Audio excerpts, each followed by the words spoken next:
Tá chegando frio aí também? Porque aqui esfriou bastante. Nada melhor do que comer uma coisa bem gostosa, bem gordurosa, bem deliciosa nesse frio.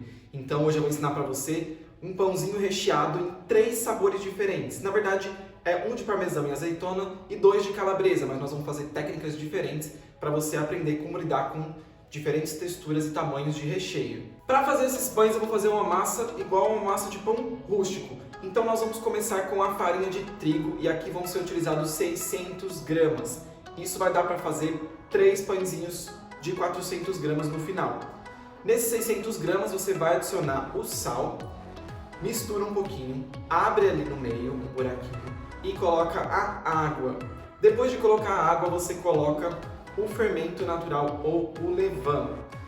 William, mas eu não tenho fermento natural, não sei o que é isso. Esse fermento natural é um fermento que a gente produz em casa, que dá uma fermentação super saudável para o pão. Se você quiser aprender a fazer, eu vou deixar aqui na descrição do vídeo o link com o material para você baixar, que tem o passo a passo para você fazer o seu próprio fermento.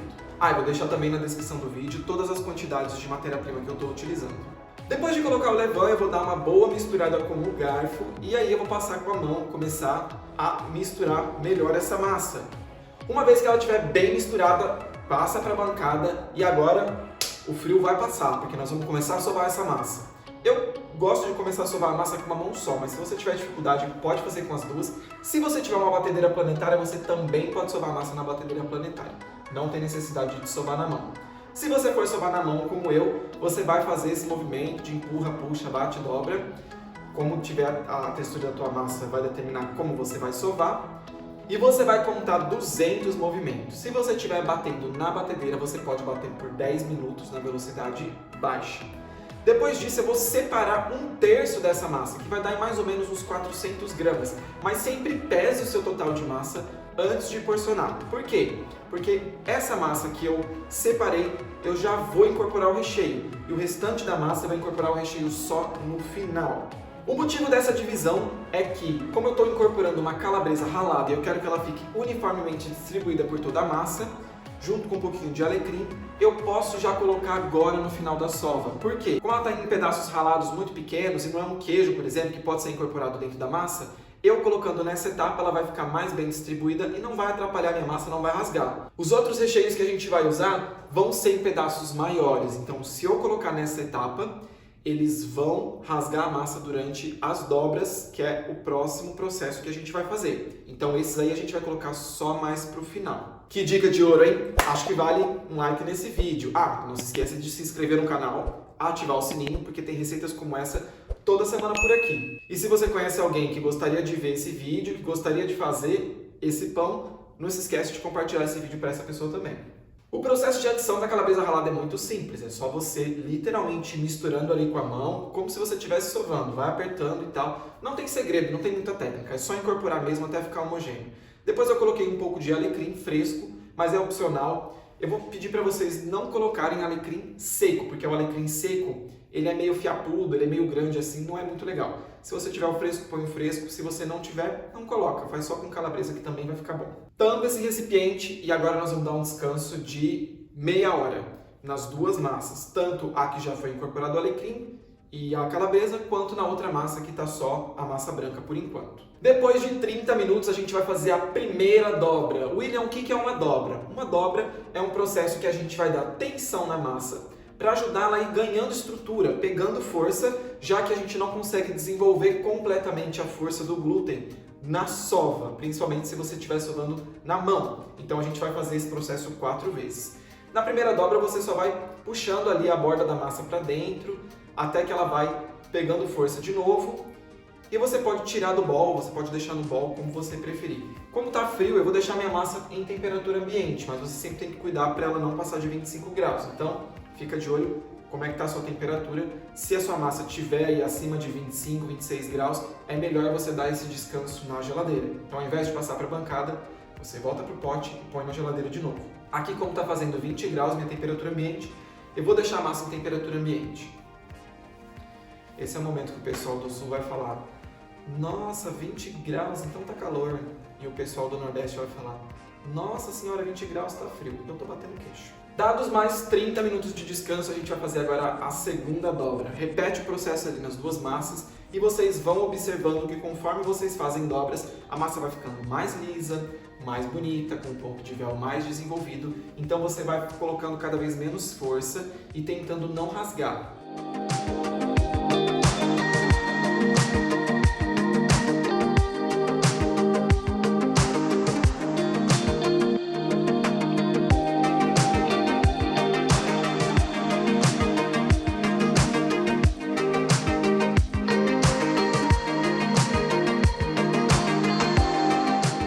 Fez a segunda dobra, deixa mais 30 minutinhos e faz a terceira dobra.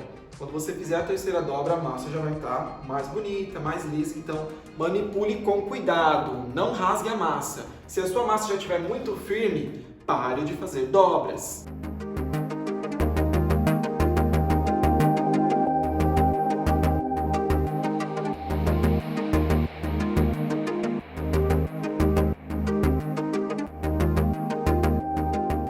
Não era o meu caso e a minha massa ainda estava bastante mole, então dava para fazer sim uma quarta dobra. Foi o que eu fiz. Depois de mais 30 minutos, fiz uma quarta e última dobra. E aí eu senti que a minha massa já tinha pego mesmo uma boa força.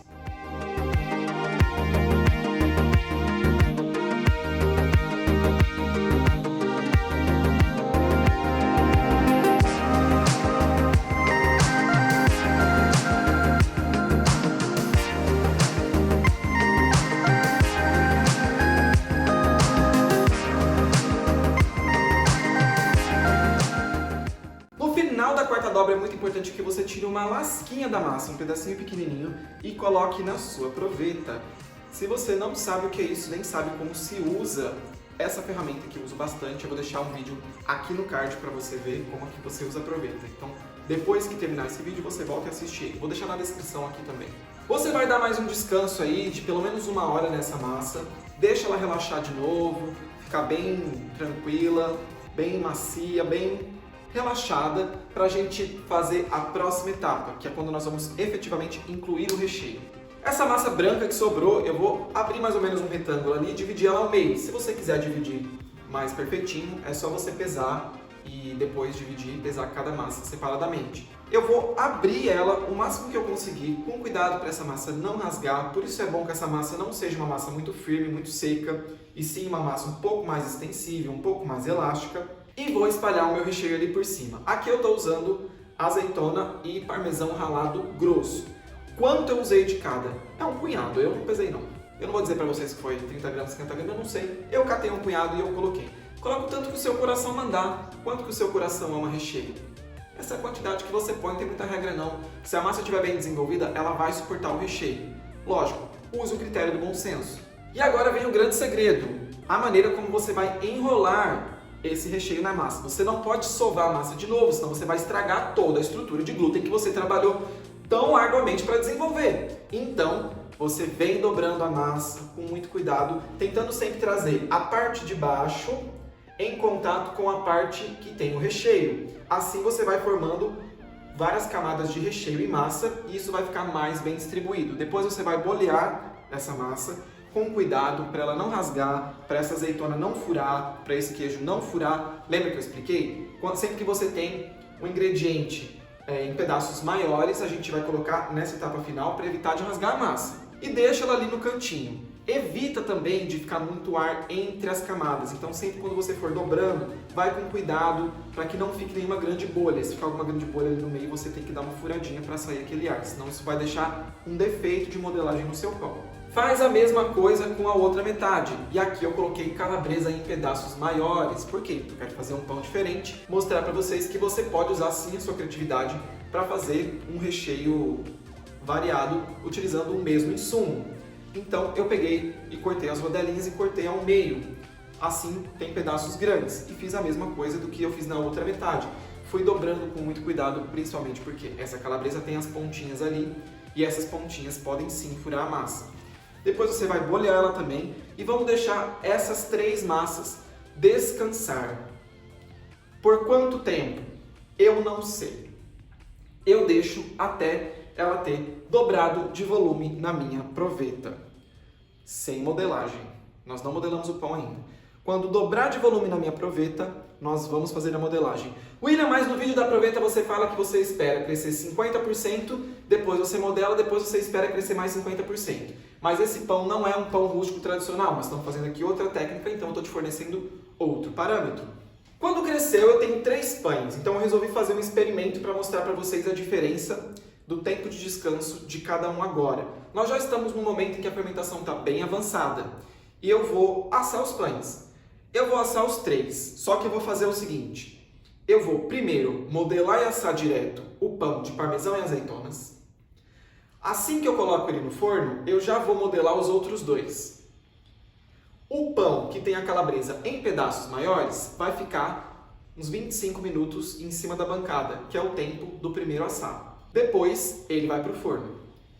E o pão que está com a calabresa ralada incorporada nele vai ficar mais ou menos 1 hora na bancada depois de modelado. Então eu vou modelar os 3 mais ou menos igual, tomando um pouco mais de cuidado no primeiro, e depois eu vou assando eles. O primeiro enrola e assa, o segundo 30 minutos e assa, e o terceiro 1 hora e assa, para a gente ver a diferença que vai ficar. Então vamos lá, esse de parmesão e azeitonas, coloco um pouco de farinha na bancada, coloco o pão e faço mais ou menos aquela modelagem da batata que eu ensino sempre, só que quando eu for dobrar aqui nos cantos, eu não vou dobrar muito, eu vou dobrar só um pouquinho, porque eu quero fazer um filãozinho, eu quero fazer um pãozinho comprido. Então, dobra de um lado, dobra do outro, enrola com muito cuidado para não perder o ar, dá só uma ajeitadinha nele ali e passa ele já para cima do tapete. A minha panela já está no forno, já está a 230 graus e agora eu vou trazer ela para cá. Vou fazer 2 cortes transversais paralelos em cima do pão, colocar ele dentro da panela e levar para assar.